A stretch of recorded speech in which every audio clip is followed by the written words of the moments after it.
बिस्मिल्लाहिर्रहमानिर्रहीम। अस्सलाम वालेकुम। यकीनन आप सब खैरियत से होंगे, तंदुरुस्त होंगे।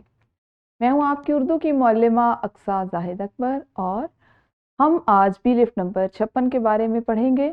दुरुस्त इमला वाले अल्फाज पर आपने टिक का निशान लगाना है, जो यकीनन आपने कर लिया होगा। इसी से मुतल्लिका हमारा आज का सबक है कि इमला के हवाले से जब हमारे सामने गलत फ़िक्रात आते हैं तो हम इस अहल हों, इस काबिल हों कि उसमें से उन फ़िक्रात में गलत इमला वाले अल्फाज की दुरुस्ती कर सकें। तो प्यारे बच्चों, इमला की दुरुस्ती के लिए आज जो मौजू है वो है हम आवाज़ हरूफ से बनने वाले अल्फाज में कि इमला में हम क्यों गलती करते हैं, उसको हम कैसे दूर कर सकते हैं। तो जनाब, हम आवाज़ हरूफ क्या हैं? उर्दू में कुछ ऐसे हरूफ हैं, आप सब जानते हैं कि जिनकी आवाज़ एक जैसी होती है लेकिन उनकी शक्ल एक दूसरे से मुख्तलिफ होती है। जैसे अलिफ, अ और ऐन की आवाज़ें एक सी होती हैं, उनकी सौत एक होती है। इसी तरह जाल, जे, ज़्वाद, ज़ोय की अस्वात एक जैसी होती हैं। सीन से स्वाद की अस्वात एक जैसी होती हैं। हे की अस्वात एक जैसी होती हैं। इसका नुकसान क्या है?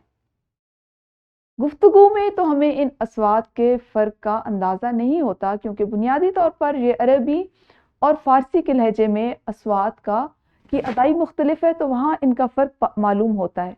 उर्दू में ये तमाम अल्फाज इन अस्वात से बनने वाले एक ही तरह अदा किए जाते हैं। तो फ़र्क कहाँ पड़ता है? जब इनका इमला गलत हो जाता है, और यही वजह है कि हम इनके इमला में गलतियां करते हैं। जैसे आपके पास ते और तोय है, अब आपने तोता लिखना है और आप उसको तोय से लिख रहे हैं, तो वो गलत है।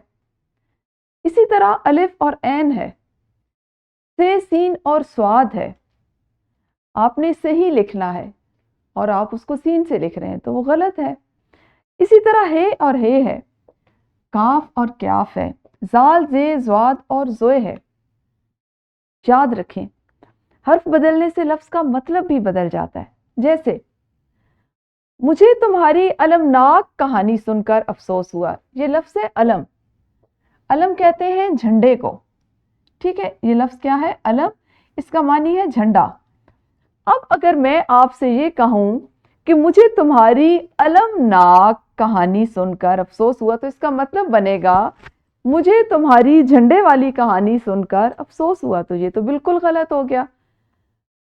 यहां पर दुरुस्त जो लफ्ज इस्तेमाल होगा वो होगा अलम, जो अलिफ से बनता है और इसका मतलब है दुख या दर्द, दर्दनाक कहानी। तो मुझे तुम्हारी दर्दनाक कहानी, अलमनाक, अलिफ वाला अलम आएगा, ना कि ऐन वाला, सुनकर अफसोस हुआ। इसी तरह एक लफ्ज है कसरत। कसरत का मतलब होता है बहुत ज्यादा होना, तादाद में बहुत ज्यादा होना। अगर मैं आपसे ये जुमला कहूं, क्या तुम सुबह के वक्त कसरत करते हो, यानी क्या तुम सुबह के वक्त बहुत ज्यादा करते हो क्या, तो ये गलत जुमला है। दरअसल हमें कसरत का इमला नहीं आता। जो कसरत जहां लिखा जाएगा वो सीन से लिखा जाएगा और उसका मतलब होता है वर्जिश करना। अब जुमला दुरुस्त हो गया। क्या तुम सुबह के वक्त कसरत करते हो, यानी क्या तुम सुबह के वक्त वर्जिश करते हो। तो ये जुमला से सीन में जब आया ये लफ्ज कसरत, तो दुरुस्त हुआ। इसी तरह एक और मिसाल है सदा। स्वाद से लिखें तो इसका मानी होता है आवाज, और सीन से लिखें तो इसका मानी होता है हमेशा रहने वाला। सदा खुश रहो, या तुम्हारी मुझे बाहर से किसी फकीर की सदा सुनाई थी। तो हमने इन छोटे छोटे जो फर्क हैं इनको जहन में रखना है। अब बुनियादी मसला तो वही रह गया ना कि हम सौत हरूफ से बनने वाले अल्फाज का इमला कैसे दुरुस्त किया जाए, हमें कैसे मालूम होगा। जी, तो मैं आपको कुछ बातें बताती हूँ। इमला को दुरुस्त करने के लिए सबसे बुनियादी और ज़रूरी चीज़ है कि नए अल्फाज को हमेशा देख कर पढ़ा जाए। हम बहुत से अल्फाज सुनते हैं, हमें उनके मानी मालूम होते हैं, लिखना नहीं आता। लिखना सीखने के लिए ज़रूरी है कि उनकी ख़वानदगी की जाए, ज़्यादा से ज़्यादा किताबों का मुताला किया जाए, ज़्यादा से ज़्यादा पढ़ा जाए। यूँ हमें नए अल्फाज लिखने के हम सीखेंगे। हम सौत हरूफ के इस्तेमाल वाले अल्फाज पर ज़्यादा गौर किया जाए।